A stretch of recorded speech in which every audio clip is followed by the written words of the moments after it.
Nasaan ang tatay? Anong ginawa mo sa kanya? Nasa loob po, nagpapahinga. Talaga ba? O baka tinuturuan mo na namang kalimutan kami? Sino kayo? Bakit kayo nandito? Tay, kami to. Mga anak mo.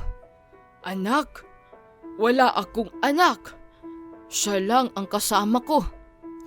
Naninig mo yon? Ano bang lason ang pinainom mo? Wala po. May sakit lang po si Lolo.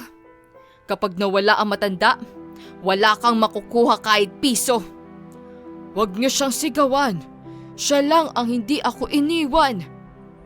Maghanda ka na, Agnes. Kapag kami ang nagdesisyon, sa kalsada ka pupulutin. Kahit ano pong gawin ninyo, hindi ko iiwan si Lolo.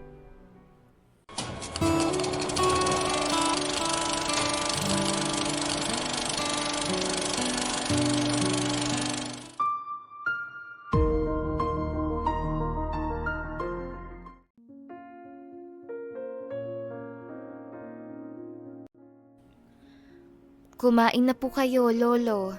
Sabi ni Agnes sabay abot ng plato kay Lolo Tonyo. Salamat po, Mami. Tila batang sabi na matanda. Natawa naman si Agnes. Lolo, hindi niyo po ako mami. Ampon niyo po ako. At kayo ang lolo ko. Ganun ba? Sorry. Ayos po yun, Lolo. Kumain lang po kayo na madami. Ang sabi mo ay, ampon lang kita. Nasaan na ang asawa ko at mga anak? Bakit ikaw ang nag-aalaga sa akin? Matagal na pong patay ang asawa ninyo. Ang mga anak nyo naman po ay may mga pamilya na at nasa malayo sila. Bakit naman hindi man lang lamang nila ako madalaw? Nagluha ang mga mata ng matanda at bakas ang lungkot mula rito. Lolo, wag na po kayong malungkot. Andito naman po ako at hindi ko kayo iiwan. Magkasangga po tayong dalawa. Hindi mo ako iiwan? Hinding-hindi po. Natuwa naman ang matanda at masaya itong kumain. 94 years old na ang matanda at may sakit na dimensya. Inampun nito si Agnes nang siya ay 3 taong gulang pa lamang. Dahil minahal ito ng husto si Agnes ay siya na din ang nag-aalaga sa matanda. Ang asawa nito ay matagal nang patay at ang mga anak naman ay nasa Maynila at sa Amerika. Walang oras sa dumalaw man lamang ang mga ito kaya naawa si Agnes sa kanyang lolo. Isang araw, biglang dumating ang mga anak ni Lolo Tonyo na sina Mario at Sonia. Padabog nilang binuksan ang pinto ng lumang bahay. Nasaan ang tatay? Nasa kwarto po, nagpapahinga. Kakainom lang po ng gamot. Mabuti naman. Siguraduhin mong maayos ang pag-aalaga mo dahil pera ng Kuya Jose namin ang pambili ng gamot niyan. Opo, ginagawa ko naman po ang lahat. Lumabas si Lolo Tonyo mula sa kwarto, tila naguguluhan sa ingay. Sino kayo? Bakit kayo sumisigaw? Tay, ako ito, si Mario. Anak mo ko. Nakalimutan mo na naman ba kami dahil sa ampon na ito? Wala akong kilala, Mario. Ang kasama ko lang dito ay itong batang ito. Nanggigigil na lumapit si Sonia kay Agnes at dinuro ito. Ano bang pinapakain mo kay tatay? At pati kami kinalimutan na. Baka nilalason mong isipan yan para sa iyong mapunta ang lupa at pera niya. Wala po akong ginagawang masama. May sakit lang po talaga si Lolo. Huwag ka sasagot. Palamunin ka lang dito. Pag nawala ang matanda, asahan mong sa kalsada ang tuloy mo. Umiyak na lamang si Agnes habang yakap ang matanda. Lumipas ang ilang buwan at mas lumala ang lagay ni Lolo Tonyo. Isang gabi, tinawag niya si Agnes sa kanyang tabi. Anak, pagod na ako. Gusto ko nang matulog ng matagal. Lolo, wag po kayo magsalita ng ganyan. Marami pa tayong gagawin. Mamamasyal pa po tayo. At saka, ipagluluto ko pa po kayo ng paborito niyong pansit. Salamat sa pagmamahal mo. Higit ka pa sa tunay na dugo. Hindi ako nagkamali sa pagkupkup sa'yo. Naalala ko pa nga nung una kang yumakap sa akin. Mugto pa ang mga mata mo sa kakaiyak. Pero bigla kang tumawag nang bigyan kita ng lobo. Naalala niyo pa po yan, Lolo? Alam kong marami akong nakakalimutan. Pero hindi nakakalimot ang puso. Nandito ka lang lagi. At kahit wala na ako, sana ay hindi mo maramdamang mag-isa ka na. Hindi po, Lolo. Sapat po ang pagmamahal ninyo ni Lola para sa akin. Sapat na po hanggang sa muli ko kayong makita. Ngumiti lang ang matanda at pinisil ang kanyang kamay. Iyon na ang huling gabi na matanda. Sa burol, hindi man lang bakas ang lungkot sa mga anak. Nagbubulungan sila tungkol sa mamanahin. Muntik pa ngang mag-away-away dahil sa kwentahan. Bakit pa iyak ka ng iyak dyan? Magsilpi ka doon ng inumi sa mga bisita. Sino ba inaasahan mong gagawa niyan, ha? Kami mga legal na anak? Singhal ni Mario. Tama siya. Bakit ka umiiyak? Hindi ka naman anak? Hindi nga ako anak ni Lolo. Pero mahal na mahal ko siya at alam kong mahal din niya ako. Sila ni Lola. Talaga ba? O umaasa kang may mamanahin?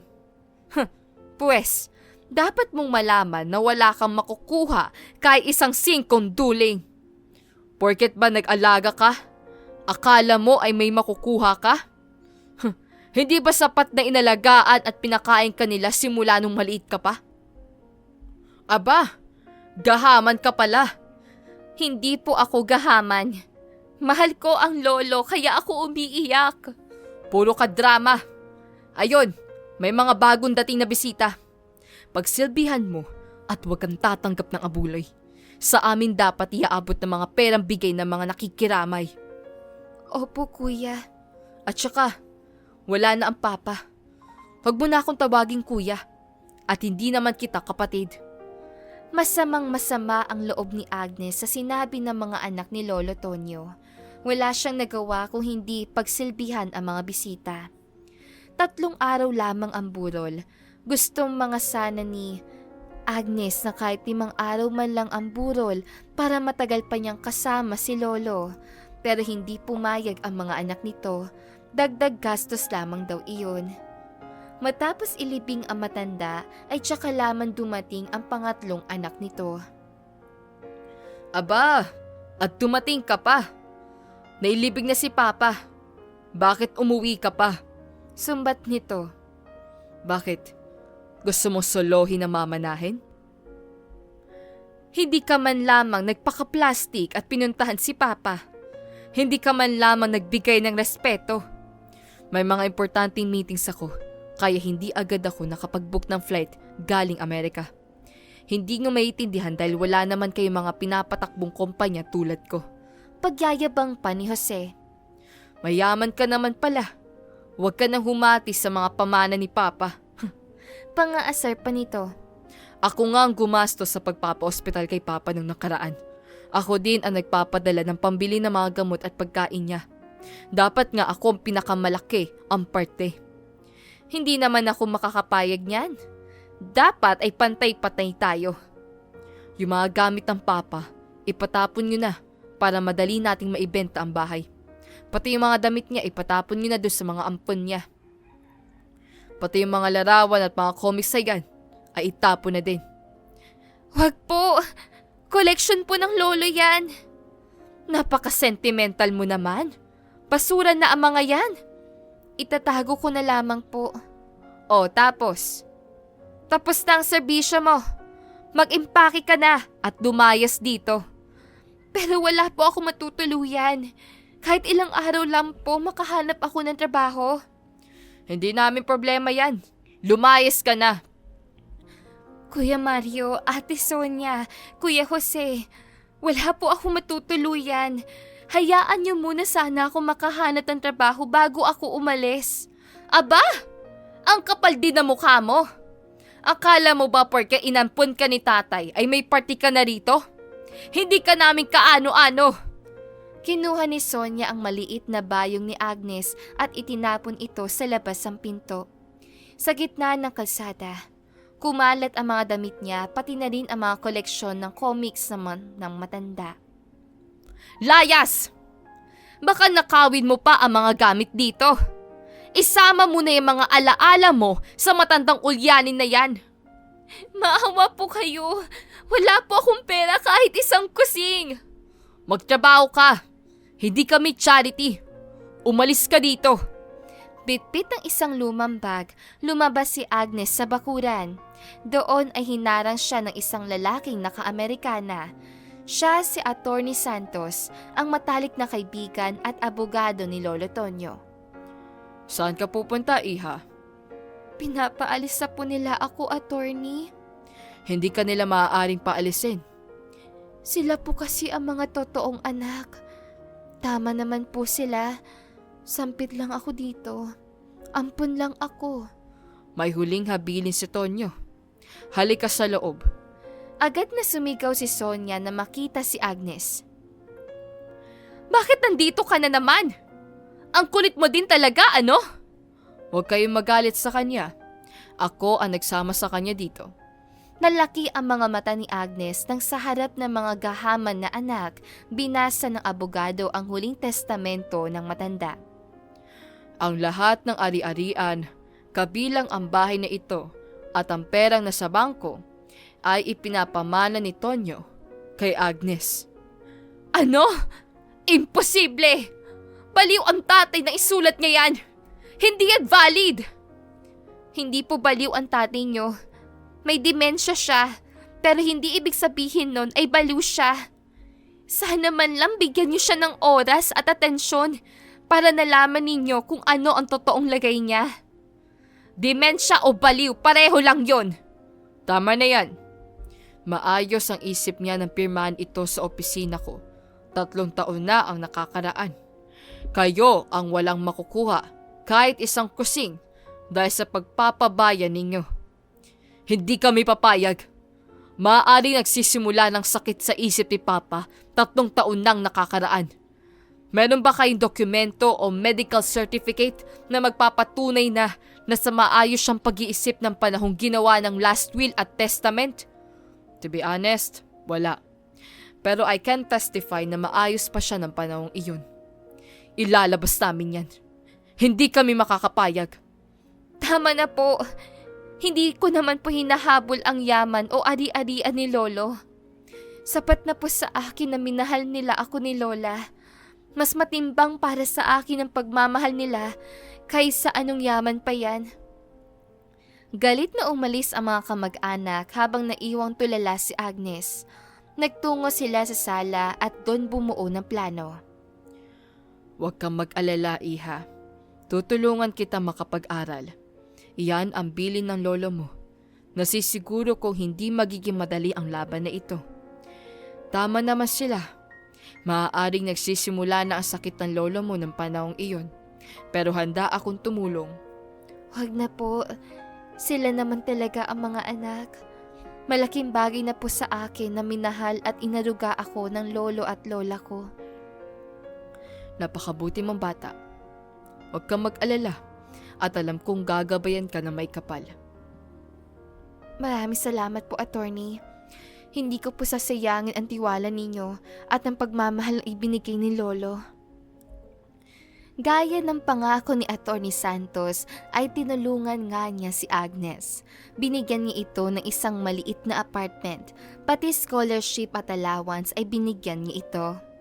Makalipas ang ilang taon dahil sa tulong ni Atty. Santos, nakapagtapos si Agnes ng business management at naging senior manager siya ng isang bangko. Na makaipon ay nagtayo siya ng Lolo Tonyo Senior Home. Ito ay isang modernong pasilidad para sa mga matatandang may Alzheimer disease at iba pang klase ng demensya. Ngayon, si Agnes ay kinikilala bilang pinakamayaman at pinakamabait na tagapagmahala ng mga nursing home sa bansa. Hindi lang isa, kundi 3 sangay na ng pasilidad ang kanyang naipatayo. Sa kabila ng kanyang yaman, simple pa rin ang kanyang pamumuhay. Iha, believe ako sa'yo. Sa kabila ng lahat ng hirap mo noon sa pag-aalaga sa lolo mo, ay naisip mo pa ding mag-alaga ng matatandang may sakit. Utang ko po ang lahat kay Lolo Tonyo, attorney. Kung hindi niya ako inampon, baka sa kalsada rin ako pinulot. Ang pagtulong ko sa kanila ay pasasalamat ko sa lolo. Sigurado ako nakangiti ang lolo mo ngayon habang pinapanood ka. Sana nga po. Masaya po ako dahil nakakatulong po ako sa mga katulad niya. Namuhay si Agnes ng may payapang puso, malayo sa inggit at galit. Ang kanyang magandang buhay ay bunga ng kanyang katapatan at pagtanaw ng utang na loob na kailanman ay hindi matutumbasan ng pera. Kompleto na ang buhay ko. Pero, kamusta na kaya sila Ate Sonia, Kuya Mario at Kuya Jose? Sana ay maayos ang kalagayan nila. Sana ay makita ko sila. Bulong ni Agnes sa sarili. Isang hapon, may isang lola na dinala sa senior home ni Agnes dahil nakita itong pagala-gala sa kalsada at hindi na matandaan ang pangalan. Pagpasok ni Agnes sa kwarto, nagulat siya. Si Sonia pala ito. Gusot-gusot ang damit at tulala. Ate Sonia? Ano pong nangyari sa inyo? Sino ka? Nasaan ang pera ko? Ninakaw ni Mario. Kinuha niya ang lahat. Nalaman ni Agnes na naubos ang mana ni na Mario at Sonia sa sugal at maling negosyo hanggang sa mag-away ang dalawa at iwanan si Sonia sa lansangan. Ma'am Agnes, tatanggapin po ba natin siya? Mukhang wala po siyang pambayad. Oo. Ihanda niyo ang pinakamalambot na higaan para sa kanya. Patuloyin ninyo siya sa pinakamalaking kwarto natin dito. Pakainin niyo siya ng maayos. Sige po, Ma'am Agnes. Inalagaan niya sa senior home na iyon ang kanyang ate Sonia. Kahit nga malupit ito sa kanya noon, ay hindi siya nagtanim ng galit. Lumipas ang halos 1 buwan ay may dumalaw na lalaki kay Sonia. Sino pong hinahanap ninyo? Tanong ng nurse.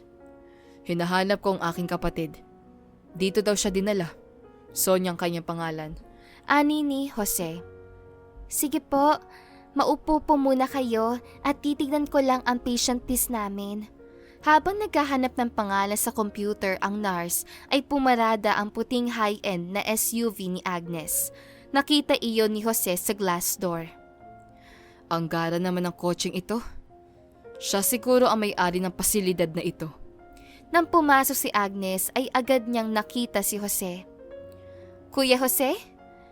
Kayo na po ba yan? Jose nga ang pangalan ko, ma'am. Dahil hindi po kita kilala.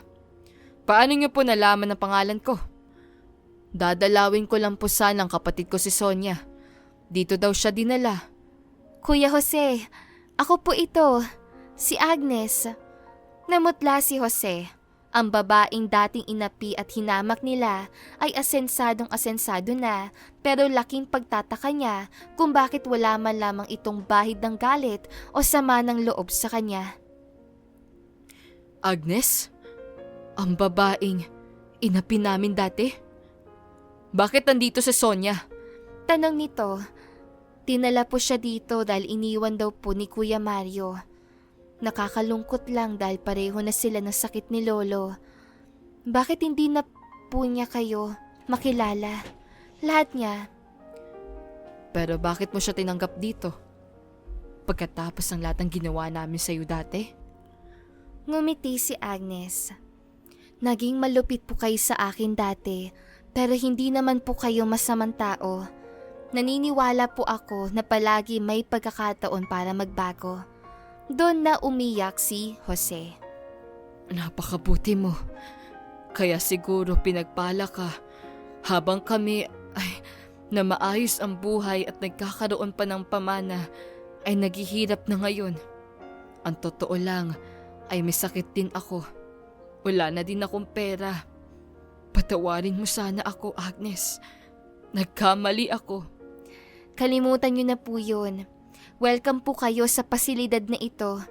Pwede ko kayong patuluyin sa kwarto sa tabi ni Ate Sonia. Salamat. May isa na lang po tayong problema. Namilog ang mga mata ni Jose. Ano yun? Kailangan pa po nating hanapin si Kuya Mario. Nakangiting sabi ni Agnes. Talaga? Pati si Mario? Halos maiyak na si Jose.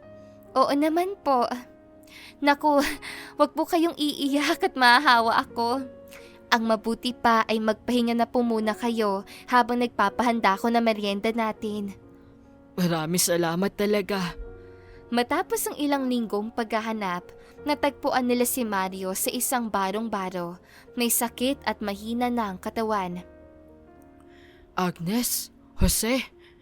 Anong ginagawa niyo dito? Oh, wag niyo na akong pansinin. Hayaan niyo na ako mamatay dito. Kuya Mario, hindi po namin kayo pababayaan. Kasama na po natin si Ate Sonia sa pasilidad ko. Kumpleto na po tayo. Patawarin mo kami, Agnes. Napakasama namin sa iyo noon. Pero heto ka. Ikaw pa ang sumasagip sa amin. Tapos na po yun. Ang mahalaga ay magkakasama na tayo ngayon. Dinala ni Agnes sina Mario at Jose sa kanya senior home. Doon ay pinakain niya ang mga ito ng maayos, binihisan at binigyan na sariling mga kwarto.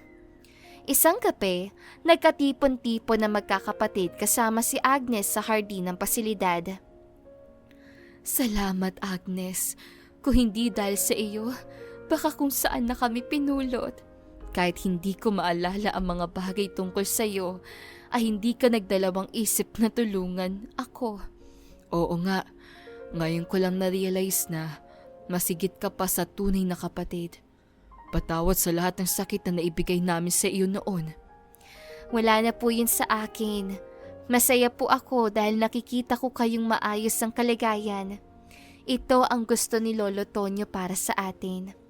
Naging napakaganda ng buhay ni Agnes. Hindi lamang siya naging matagumpay na negosyante, kundi naging sentro rin siya ng pagkakaisa ng kanilang pamilya. Tuwing linggo, sabay-sabay silang kumakain at nagtatawanan. Tila ba walang nangyaring hindi maganda noong nakaraan. Napakabuti mo talagang bata, Agnes. Ang yaman mo ay hindi lang nasa bangko, kundi nasa puso mo rin. Salamat po, Attorney Santos. Ang pagpapatawad po ang pinakamalaking regalo na naibigay ko sa sarili ko at sa kanila. At syempre, lahat naman po ng tagumpay ko ay kaloob na may kapal at syempre, salamat din po sa tulong at tiwala ninyo sa akin. Masaya ako at naging tagumpay ka. Ngumiti si Agnes habang pinagmamastan ang larawan ni Lolo Tonyo sa kanyang opisina. Alam niyang naging tama ang lahat dahil sa kabutihan ng kanyang puso. Sa bawat ngiti ng mga anak ni Lolo Tonyo, ramdam ni Agnes ang gabay na matanda mula sa langit. Alam niyang naging ulirang caregiver at tapos siya hanggang sa huli. Namuhay silang lahat ng mapayapa, masaya at puno ng pagmamahal sa isa't isa. At hindi lang sa negosyo pinagpala si Agnes. Sa pasilidad na iyon din niya nakilala ang kanyang naging asawa, si Mike. Isa itong bilyonaryong negosyante na gustong mag-donate sa pasilidad pero nabihag ng dalaga ang puso nito. Makalipas lang ang 1 taon ay nagpakasal sila at kalaunan ay nabiyayaan ng 3 malulusog na anak. Tunay nga na kapag mabuti ang puso ay binibiyayaan ng kaligayahan, kapayapaan at kasaganahan. Kaya sa mga nakikinig sa istoryang ito, nawa ay magsilbing inspirasyon sa inyo ang buhay at kabutihan ni Agnes. At hanggang dito na lang ang magandang istoryang ito.